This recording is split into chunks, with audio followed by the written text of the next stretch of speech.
What's up and welcome back to my channel.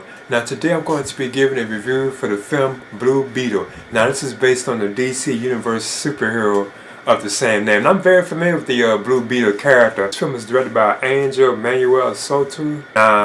His actual identity is Jaime Reyes, and they also call him Jamie in the film because at times he actually have to correct him from saying Jamie to call him Jaime, and he even started calling him like Jamie too at times.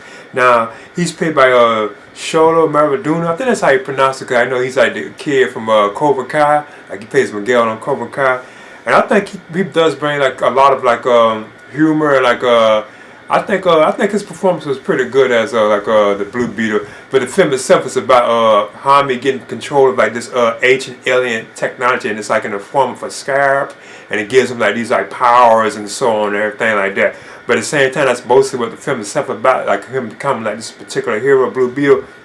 But at the same time, it's like a lot of issues in the film dealing with I guess you could say minorities or like Latinos or Hispanics, because Jaime himself, he just came from I think that's one of the things that was kind of cool about it, because you could tell that it's still connected to the overall DC extended universe, because this is one of the final films. Kind of they got an Aquaman film coming up too. That'll be the last film in the DC films, extended universe of films, because they're going to be rebooting the whole DC universe. But this particular film, at one point, they're saying now that it is part of the new reboot that James Gunn is supposedly going to be doing. This is going to be a part of that new reboot or whatever. But I do like that it does have little hints in the film to it's like Batman and Superman. Because Jaime himself, he just came back from graduating from law school, and it was Gotham Law, because he even be wearing a Gotham Law shirt, what sweater I think it was throughout the film. I thought that was kind of cool that he went to Gotham City to be a lawyer, to get his lawyer degree,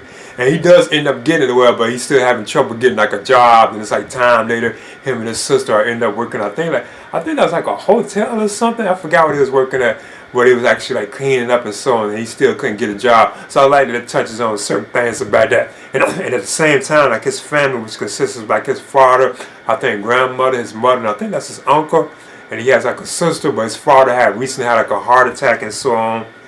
And he didn't know that his father had a heart attack. All that was going on while he was over there in Gotham City studying, trying to be a lawyer. And at the same time, they're in danger of losing their house. And I think all that kind of stuff going on because he has to deal with all those kind of issues. I guess with being a Latino or a minority or whatever. I think they're Mexican, if I'm not mistaken. Now, they do have some, and I like that each character in the film does kind of get to shine. Now, you do have Susan Sarandon in the film, and she plays, I guess you could say, the antagonist of the film. She plays Victoria Core, and she's a businesswoman, and she's also a sister of Ted Core, and she wants to get the scarab herself, but somehow it falls into the hands of Jaime.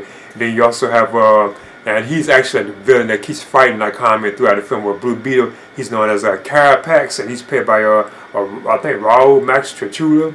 So he's actually the super villain in the film, who actually has to fight Blue Beetle. So he's very similar to him too, because he has something hooked in him, and it can build all his arm over his body and so on and everything. Now the other characters throughout the film, you have Adriana Barraza, I think that's her pronouncing. She plays Nana, that's Jamie's grandmother. Now it turns out she has a past or so on that was kind of hidden from Jaime, and so because she's pretty cool, and she's one of the standout roles in the film. I think his whole family got a chance to shine. I thought that was pretty cool that each character got their own chance to shine. And you have Alberto Reyes. He's Jaime's father. He's played by Damien Alcazar, and you can kind of see the outcome of what's going to go with him, because he was the one that had the heart attack and was kind of sick and so on and everything like that. And I like the relationship and the chemistry that they kind of have too as well. And like I said, each character has their chance to shine in this particular film.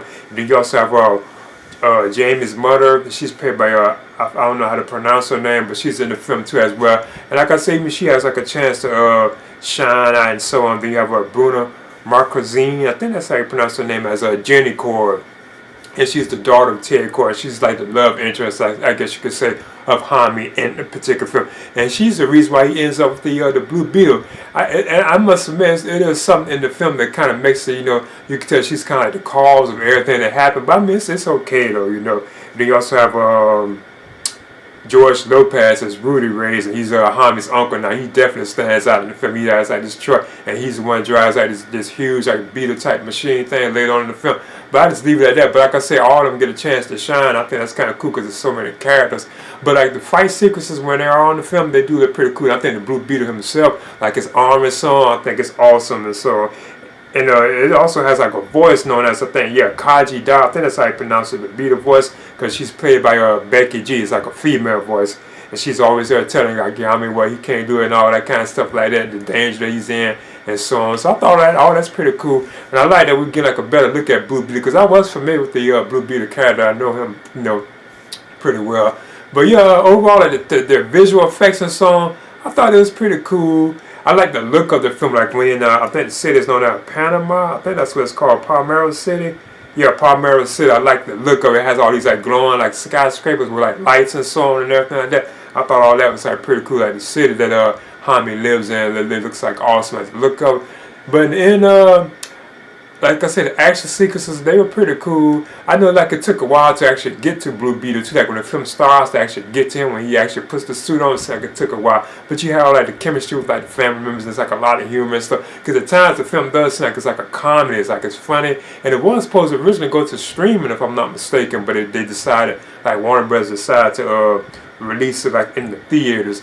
But overall in the end, I kind of want to give it like a C, but I thought Susan Sarandon was like pretty good, like in her role as the villain, and Carapax, all of them, they was like, they did pretty decent, I guess. But then I'm going to give it a B minus. I would definitely recommend it for like fans with like the DC like films, or like I guess like Latino or like minority type groups. I think there's like a good message in the film about what's going on with them and so on. I thought that was kind of interesting. So I'm giving Blue Beetle a B minus. Please leave a comment and subscribe too as well.